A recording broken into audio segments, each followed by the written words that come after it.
What about the fact that most of the people who are being pushed to the front lines, so to speak, in Kursk are conscripts? From what I've heard recently, they were getting 30,000 people to join up, so they're still able to get bodies, basically, but it's costing them a lot, is my understanding. The conscripts being sent to Kursk, I've also heard that it's if I was in Ukraine's position, I wouldn't bank on the idea that Russia's going to lose their stomach through losing too many soldiers and vehicles. Certainly, Russians have come to think of Putin as their protector, right? He is their upholder of Russian interests, of Russian values.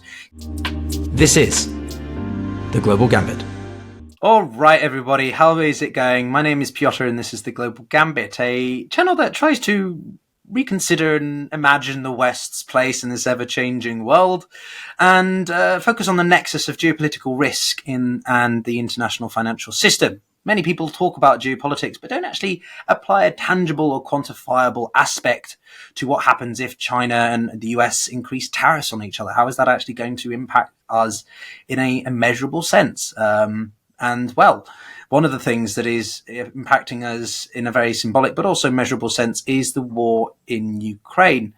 At the time of recording, the Ukrainians are doubling down on their developments of ballistic missile and the acquisition of territory within Russia in Kursk, which has its symbolism for what it means for the Russians or the Soviets during the Second World War, the largest ever aerial battle in history and some of the most intense land wars that we've seen in history. Now, that's a very broad, general sort of introduction because I think this is going to be a pretty wide-ranging, but also equally extremely exciting conversation with my fellow YouTuber, and hopefully I can say mate after this chat if we don't walk away running away, is Chris Cappy, defense journalist and author, runner of the YouTube Task and Purpose, which I discovered really recently. I don't understand how I missed it. Absolutely love the channel, guys. I don't think he needs an introduction, but if you aren't subscribed, go and do that. I mean, also subscribe to me if you find what I'm doing valuable, but go and subscribe to Chris because he's got some of the most in-depth, balanced and just fact-based sites I've seen, and I really appreciated his content. So Chris, I'm very honored that you jumped on to join the show, though. Thank you. Thanks for having me. I'm very excited to talk with you and really appreciate the opportunity to come and speak with your viewers. Yeah, no, absolutely.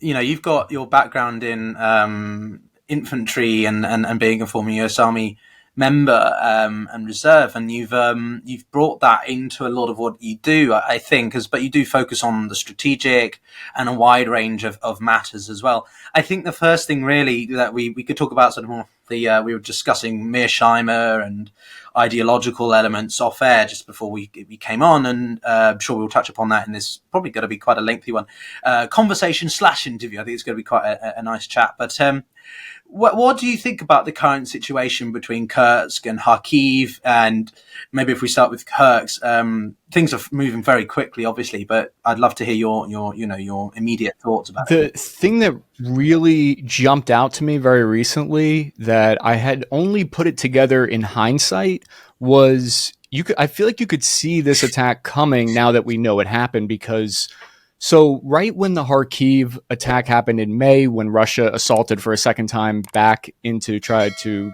create a buffer zone there, it's interesting because one of the first things we started to hear from the Ukrainian government, from Budanov, who's head of the intelligence agency there, he started saying Russia's going to attack in Sumy next. That the next thing they're going to do is in Sumy, and he's saying, I was just talking to Western journalists, and we're going to have no good news for you this year. And he's really, really gloomy and talking about how the situation is terrible. And I remember reading this and thinking, like, why? This is strange. There's no Russian giant troop movements in Sumy. I believe him just because I'm like, he probably knows what he's talking about. But when you looked in Sumy itself, all of Russia's northern grouping was near Kharkiv and Belgorod. And so I'm like, what is he looking at that he thinks that there's another attack coming from Kursk into Sumy? But what I think he was doing was laying the justification and the groundwork for Ukraine building up a ton of troops, 10 brigades in Sumy, and making it sound like they're all there on defense. They're all there to reinforce Sumy from a Kursk attack from Russia. And it's really fascinating how they, on the tactical level, how they laid down the foundation for this surprise attack. Because right now in 2024, you can't fart on the Ukrainian battlefield without somebody noticing it in a thermal camera somewhere. Nothing happens on that battlefield without someone seeing it. And so how did they achieve that? So I think they did that first, laid that kind of justification and groundwork for why we have 10 brigades heading there. They're there to defend. And then they also took some other interesting steps. All their troops walked around wearing civilian clothing while they were there. They were stayed boarded in civilian houses while they're there, all to reduce their visible signature. And there's also, on top of all that, Russia, they got reports of this happening. They thought, yeah, we got reports that this attack might happen, but there's no way they would actually do that. So the leadership in charge got the reports, but just thought there's no way this is actually a viable strategy. And I'll say one more thing about the tactical side is also, and this I want to talk to you, get your thoughts on too, which is, how much did the Americans know about this attack into Kursk? And something that I think you can kind of work backwards from is very recently, Attack-A missiles or rockets were approved for strike inside Russia, which basically gave them additional strike range on targets in Russia. I personally think there is no way that this offensive incursion, whatever you want to call it, could have happened without that approval. We saw how valuable these HIMARS strikes were, because without them, you couldn't take out the 3 bridges in Kursk. You couldn't take out the pontoon bridges that came up. They destroyed a lot of reinforcements that were trying to head to Kursk to stop the incursion. So without those American-made HIMARS, I don't know that Ukraine could have pulled this off. And they only got permission to do that after the Kharkiv Russian assault. So I feel like all these escalations are kind of related, put together.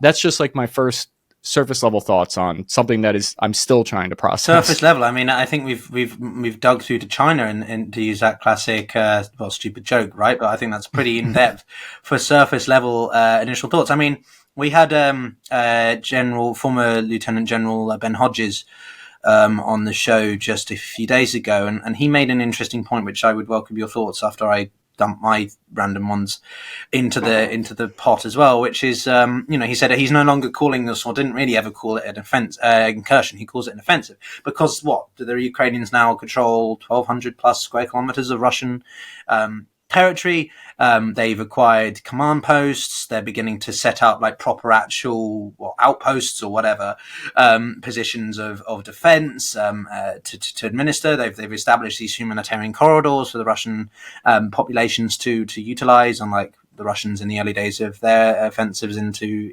eastern Ukraine. So he made that point of distinction, which I think is quite interesting.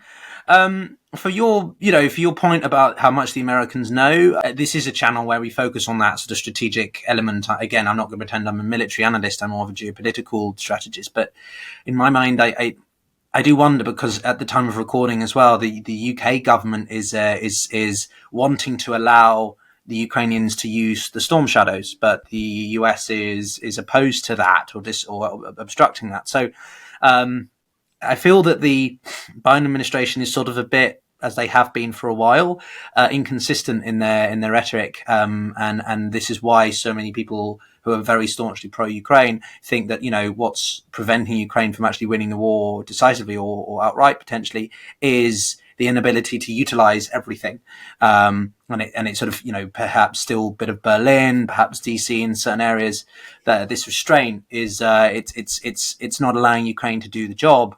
For fear of escalation. But, as we've already seen, those red lines with the Kremlin, with Putin, seem to be very non-existent. I'm not going to lie that I was always very much of the camp, like, if you invade Russia's territory, that is not a red line the Kremlin will allow to happen. And I'm very surprised by the lack of, more than just a couple of strong words from Putin in the first, week, and that's about it. And as we know, you could correct me if I'm wrong, the best time to prevent an offensive is the sooner the better, right? because that gives you time for the enemy force to entrench themselves. And well, the Ukrainians are firmly entrenched in this part of Russia now. So, I'm very surprised by the Russia's lack of inability to respond. Well, it's not surprising in the sense that the Russian military is not exactly competent, but surprised that they haven't worked quicker, and threatens more of the natural escalatory sort of thing, right? But how much the UNS knew?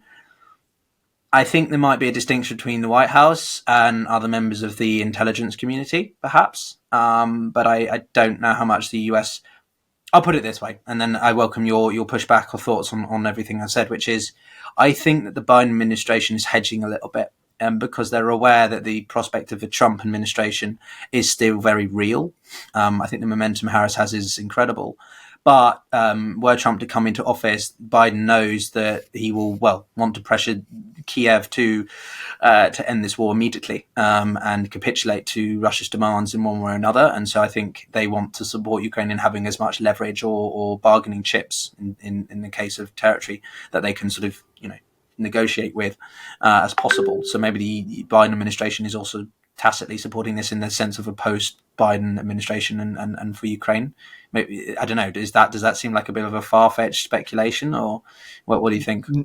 No, I think that it's a good assessment of what's happening at that level. Personally, I happen to come from a position of I kind of feel like when you look at U.S. foreign policy towards Ukraine, there's some commonality across Republicans, Democrats, kind of no matter who gets elected. What you see is the American government, they increase aid to Ukraine.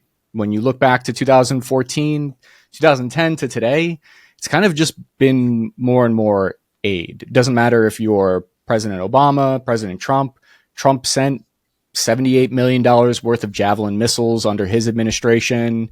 Under his administration is when the CIA, by their own admission, the CIA began working closer in Ukraine. So I don't know for certain. We do know from Trump's comments that he will certainly push for Kyiv and Russia to negotiate and to end the war. He's made that clear, but I don't know for certain under what context. We don't know, would Trump increase aid as a way to try to get Russia and Ukraine to the table, or would he decrease it? We don't know. From some of his national security advisors, what I usually do to try to figure out what foreign affairs is going to happen, I look at what their advisors are saying, because those are the dudes that are really going to be, executing on those policies. So Trump's former national intelligence defense advisors wrote public articles. These are the same people that will probably be involved in the future. They wrote articles saying that to try to push Ukraine and Russia to negotiate as soon as he gets in, if he gets in, they would essentially tell Russia that they're going to increase aid, weapons and aid to Ukraine unless they find some kind of common ground and negotiate. And he's going to tell Ukraine, on the other hand, if you don't find some kind of common ground and find a way to end this war, then we're going to stop sending so much weapons and aid. So whether we're kind of reading the tea leaves here, trying to figure out what Trump or Biden or Harris would potentially do. That's just my read on it. I could be 100% wrong. To your point about Russia's response, it has been surprising that they haven't escalated, but I start to think of what steps they've sort of done all of their escalatory steps that they could do short of nuclear war. I feel maybe I'm wrong and there's some other options I'm not thinking of, but when very recently, when they chose to escalate to attacking power generation instead of just power distribution, that was sort of one of the last rings on the ladder short of nuclear war. So they're sending cruise missiles, drones, striking Ukraine's billion-dollar power plants, which is I don't know where they go from here. They already invaded the country. I don't know what you do as Russia. I'm sure there's other things. They're already doing hybrid operations across Europe, trying to stop the aid from getting there with arson attacks. There are ways that they can escalate in response to this incursion, but I think what they're doing from their perspective is that they're trying to double down on Pokrovsk, and that's what appears to be their main aim. So according to the Ukrainian top general, they've taken 30,000 troops off of various parts of the front line to send to Kursk. Usually when you're attacking a defending force, like you said, they're very entrenched there in Kursk now, the Ukrainians. Usually when you're attacking a defending entrenched force, you want to have a 3-to-1 numerical advantage. You want to have 3 regular grunts on the ground for every that they have. And so 30,000, to me, it means that I can't make a great prediction on what'll happen there, but it seems like it's not, if Ukraine has 10,000 soldiers there, which is what the estimates I've seen, it might not be enough to repel them back into Ukraine. So it seems like they are prioritizing continuing to advance in the east and in the southern part of the front line. That's just what I feel like they're trying to do, is double down on taking Pokrovsk. Because if you take that whole supply line there, the way it works, I think, I'm not certain, is that the railroad that connects there and the road junction that connects there, it supports sort of the whole front line for them down there. A lot of different places like Volodar, other spots. So I think Russia is maybe making the same kind of gamble that Ukraine's making. It's like we have these dueling front lines. They think that they can they think they can collapse that part of the front line. And then if you look at the geography of Ukraine, I don't know where they fall back to, is what I mean. Like, I don't know what is the next line if they have to fall back from where they're at, because there's no east to west highway that you can easily resupply. They're getting all their weapons from towards Lviv and Kyiv and from Poland. That's where the American weapons are getting shipped in from. So how do you get those weapons down across the front line if you lose that railway that goes into Pokrovsk and the highway there? So I'm guessing that their escalation here is to try to collapse the front line. I don't know if that's realistic or not. I'm just trying to hypothetically think what they're doing right now. Yeah, I want to touch upon the line of contact, the eastern flanks, in a bit. I sort of, we're in the Kursk segment maybe, and then we talk about the existing areas within Ukraine subsequently. But I think another factor for me, because I look at the political military element, or did it at least in depth for my master's in the Russian context, is like, this is obviously a huge test for the first, shall we say, change, quote unquote, in Putin's governmental structure in over a decade. We have an economic minister as the minister of defense, or an economics guy, finance guy, Andrei Belarus, who is not placed to make, quick reactionary decisions. Not that it's only him who's in the decision making role, but this guy was imposed largely to put Russia on a long term wartime footing, right? To finance be able to finance the economy well enough and make it visually, optically, I think, to the Russian public. Fair enough. The Russian economy is booming. The consumer spending is high. Public investment spending is high. Russia's in a way Russians are feeling good, but how sustainable that is from a monetary and fiscal policy sense, I'm not sure. And also because it's a huge test, I think, what we've been seeing in Kursk for Belarus and this restructured government. I personally think Gerezhimov is a numbskull. Shoigu is just an idiot. I welcome any thoughts you have on them. But what about the fact that most of the people who are being pushed to the front lines, so to speak, in Kursk are conscripts, right? Another thing we touched upon with Ben Hodges and Sir Lawrence Friedman, who's a known military strategist from the UK, is the role of the Russian mothers. If you look historically at the Soviet Union in Afghanistan, and then with the Chechen wars, the role of Russian mothers for their conscripts was quite strong. Ben didn't think it was, or General Hodges didn't think it was important in this case.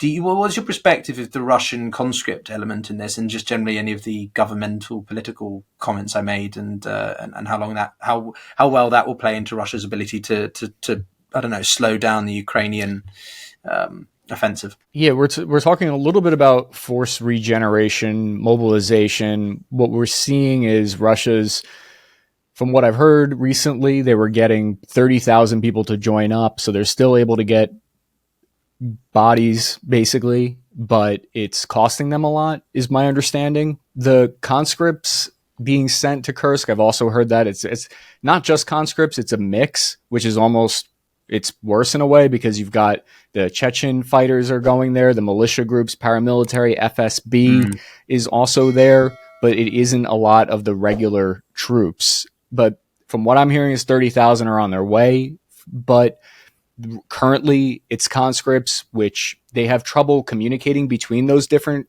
groups, those different type of organizations. That's what I've heard when it comes to that. To me, I don't understand as well as you would understand the cultural side of it, or what the impact would be in terms of how, what's the public in Russia feeling about conscripts dying versus soldiers. That, to me, I've heard that it has a political consequence when conscripts are killed in action. It's so, yeah. What was the other part? The political side of it? I was curious if you had any thoughts on the fact that Putin has changed, some senior members of the military structure, right? He's replaced Shoigu, defense minister of 12 years. Yeah. There's a lot of people that are, I've seen a lot of assessments about whether or not Russia can keep up the rate of losses, whether or not, because they're high. We don't know exactly how high, but I think people can agree it's high, the losses in terms of the armored vehicles and your regular soldiers. So from what I've looked at, it seems like they can continue at the rate that they're losing for at least another 2 years. Wow.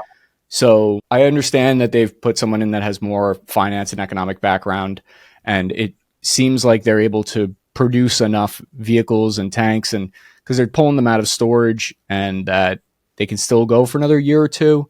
Something that I was looking at recently that was interesting is that the Russian population right now is actually almost the same as what the Soviet Union's population was during World War II. It's 140 million or so? Yeah, 144 million, yeah. And Russia was willing to lose how many? 30 million in World War II? And so, to me, I do feel like there is a lot of gas left in the tank. But like you said, maybe the politics of it would bring an end to the war.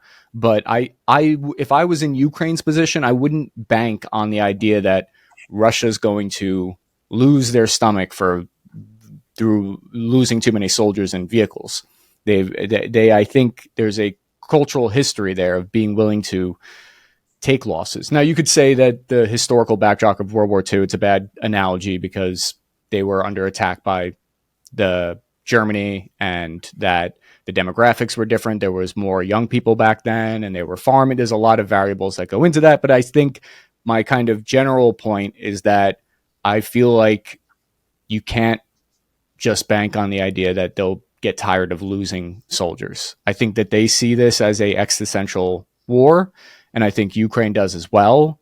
And I think that's why we're seeing this. If they didn't, we wouldn't see these slow escalations up the ladder. Was there anything else there? No, I mean, I think that there's a glorification that the Russians, or the Soviet doctrine more broadly. Like, I remember when we first started seeing photos and footage of the Russians when the Ukrainians were pushing them back in some of the counteroffensives around Kharkiv, right, in late, almost 2 years ago now, and they were showing us booklets of, literally Soviet doctrine methodology from 1954 or the 1940s, just after the Second World War. Basically, the mentality within the Russian military hadn't really changed, and that includes using, mass is is the most important factor in the glorification of war, not like in the West. Not that the West is perfect in that sense, but like, if you die for Russia, that's a sort of, it's seen as a good thing, or you're standing up for the motherland, the fatherland, and protecting it. So I definitely think there's that factor. The other thing that you said that I thought might be worth mentioning is that, how Russians feel about this, I think is pretty surprised. Certainly, Russians have come to think of Putin as their protector, right? He is their upholder of Russian interests, of Russian values. He is the man who is trying to restore Russia's great presence and respect on the international stage. But hang on a second, we've got thousands of Ukrainians or foreign entity in our country for the first time since the Second World War. Hang on, Putin, what are you doing, mate? I thought you were supposed to be protecting us. So that my candid way of saying that this is making a lot of Russians question Putin's ability to uphold what he has preached through his very effective political and propaganda machine over the past 25 years he's been in power. So I definitely think there's a lot of questions beginning to rise amongst Russians. Does it mean we're suddenly going to see the toppling of him? No. But yeah, there's definitely pressure on Putin. Any thoughts? Yeah, so that's I was going to ask you where you think we are in terms of, is Putin about to be overthrown? I've seen some news articles recently about, well, not news articles, but just straight from this guy's Telegram. There's Paladin PMC. It's a paramilitary group that they've operated for Russia in Ecuador. They've operated in Africa. And this is the leader of this group. He puts out on Telegram, you could have swore it was like very similar to what we saw with Prigozhin and his run. And he's calling for Putin's ouster now that there's all these drones and missiles going over central Russia. But the dude, Prigozhin had 25,000 troops. This guy's got 300. Wow. I'm guessing he's not even making this video from Russia, but he'll probably end up out a window if he is. But I don't know. I don't have my finger on the pulse of like the Russian culture well enough to say confidently where they're feeling in terms of, are we going to overthrow this guy or not? But the fact that it is even, I think you could have a credible conversation about it because it's happened in the past. Prigozhin tried. Or some people might say that it wasn't an attempt to overthrow Putin, but either way, there has been, shall we say, there's been some unrest.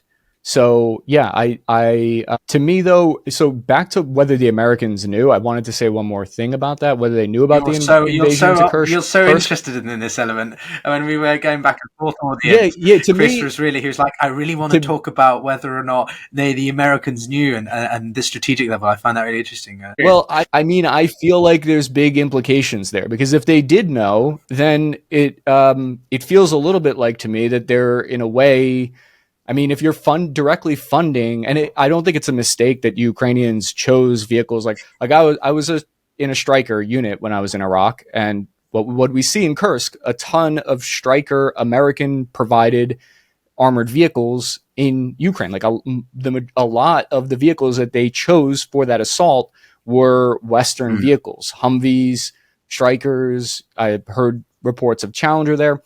But to me, there's something. I guess I want to explore this more because I know the official word from the U.S. government is that they didn't know. They're flat out saying we didn't know about this, and maybe I should just take them at the word. A lot of times, the American government does tell the truth, and a lot of times they don't. I think they have a lot of they would have a lot of reason to deny knowing anything about it here because I don't think it gives them any advantage, the U.S. government, to say, like, yeah, we knew all about it. We gave them intelligence so they could pull it off. And yeah, we're backing a incursion, whatever it is, into Russian territory. I think that would just invite potentially Russian terror attacks inside of America, Russian terror attacks on U.S. bases, or even just providing backing for attacks on U.S. bases across the Middle East. It's just like, what do you gain from saying, yeah, we did that? When you know that they know what the truth is. So the Russian FSB and GRU, they know. We're probably not privy to it, but the U.S. government doesn't have to publicly say it. They just, I don't know. I wouldn't be surprised either way, honestly, but I think you could also make the case that Ukraine just exploited an opportunity that they didn't have a few months prior, thanks to those HIMARS. Now, the next level of I'm ranting right now, but the next level of escalation that we could see and that we could look for is if the U.S. government approves ATACMS missiles. And I think we might see them do that if the front line, because the last thing they want to do is send French troops into Ukraine. The last thing they want to do is send Lithuanian troops into Ukraine to prevent a frontline collapse. So I think the next escalation before that would be the U.S. basically says, go weapons free, take the gloves off, use the ATACMS missiles inside Russian territory, but only on military bases. That would be the next escalation that I think would happen in response to something devastating happening across the front line. And then Ukraine would start firing those missiles at different Russian air bases. The ISW, Institute for the Study of War, you can check them out. They made an interesting map, basically, where you can look at what targets would be brought within range if ATACMS are approved. And it reveals that there's something like 250, 230 different Russian military bases that could be attacked if that was opened up. But it's interesting because you see the diplomatic signaling coming out of America. And right now they're saying, like you said earlier, America's trying to deny the Storm Shadow missiles going to Ukraine. They're also trying to, unnamed anonymous officials were saying that, well, even if we approved the ATACMS to Ukraine, it wouldn't make that big of a difference because Russia's already moved 80%, 90% of their Air Force assets out of range now of the ATACMS. So there's really no trying to basically justify that even if we approved it, it wouldn't make a big deal. There's no reason to approve it, which I think is interesting that the U.S. government's signaling that. But I don't mean, at some point, before I forget, I want to ask you what your thoughts are on the political situation between Belarus and Russia, because I've heard a lot of different things about if Belarus is like a true vassal and just does whatever Russia wants, or if Lukashenko is trying to play his own game. Like you see, there's all these news reports about troop buildup by Belarus on the border. Don't know if you follow this, but I thought maybe you'd have an interesting perspective. No, I mean, just to add a couple points about what you said, and I mean, amazing, substance there. Again, look, it's difficult. The US is not exactly free from feigning its stances and stuff. I've been listening to the Dictator podcast series, and they just released a new episode on Pinochet. And think about what Kissinger did in the 70s with the overthrowing of legitimate governments in Latin America, or use of Cambodian airspace during the Vietnam War. Right? There's been a lot of elements where the US has said one thing and then done another covertly. Right? But in this instance, I'm not so sure that they are on board. On the one hand, you can argue that what does this opportunity present to the United States? An opportunity to once and for all, or at least firmly for a while, put down their most systemic, or at least historically lingering adversary, the Russian Federation. Right? China's obviously the bigger long-term threat, but Russia has been the thorn in the side of the United States' strategical primacy for decades. And if there's an opportunity to use a third party to do half that work for them, and risk the consequences of pushing the red lines of Moscow, I think this is it. I still don't think that the Americans are behind that, because just looking at the way Biden is conducting himself in other theaters, namely Israel and Gaza, I just don't think that they are necessarily fully behind. Maybe they were aware of it, but they just pretended to turn a blind eye. I'm not sure, but and then also on the red line, I mean, I am surprised that Putin hasn't considered the use of a tactical nuke, albeit to bomb your own land and your people, probably wouldn't benefit you very much. But Russia doesn't have many options here, to be honest with you. And the visit of Ling Hui, if I think that's right, that's the Chinese minister recently, is indicative of that Russia has a lot of pressure coming from Beijing that they don't like to acknowledge, but is a reality. Anyway, to your question about Belarus and Russia, I mean, it's a difficult one. I've always thought that Putin's original goal, largely speaking, of course, there's details here, so I'm glossing over much of it, but was to replicate Ukraine into Belarus. To have two large client states, vassal states, buffer states between the front lines of NATO and Moscow, and both of them being, particularly Ukraine, quite lucrative, quite abundant nations. And not to physically control all of Ukraine, that's absurd, but to have a pro-Ukrainian government, a semi-dictator, a puppet dictator, because then also he has undisputed control of the Black Sea. He controls very lucrative, ore and metal, precious metal areas in Ukraine, but also the massive food security and energy security, the supply of gas and oil, whatever it is, through Ukraine to Europe. So lots of elements there. And you see, Lukashenko is an interesting one for me in that he is a bit of a puppet, right? He does do Putin's bidding, largely speaking, but he's also quite a skilled. I interviewed someone. I spoke to a Belarusian expert once, and he did change my perspective a bit, which is you have to be somewhat savvy to be able to stay in power for as long as he has. Yes, he's been getting closer. They've got this unique political union between the two, which is basically a precursor to unification, I guess, between Belarus and Russia. But Lukashenko, I do think, has shown to be quite politically savvy in navigating and remaining powerful as long as he has. The military build-up is, in my opinion, it's a joke. They've done it, umpteenth time now. Belarus is just a housing place for Putin's nuclear weaponry, in my opinion. And I don't think of Belarus as particularly, I remember multiple times being like, oh shit, Belarus is going to get involved. Oh, what? With their 20 tanks from the 1980s or 70s? I'm not particularly fearful of Belarus, to be honest with you.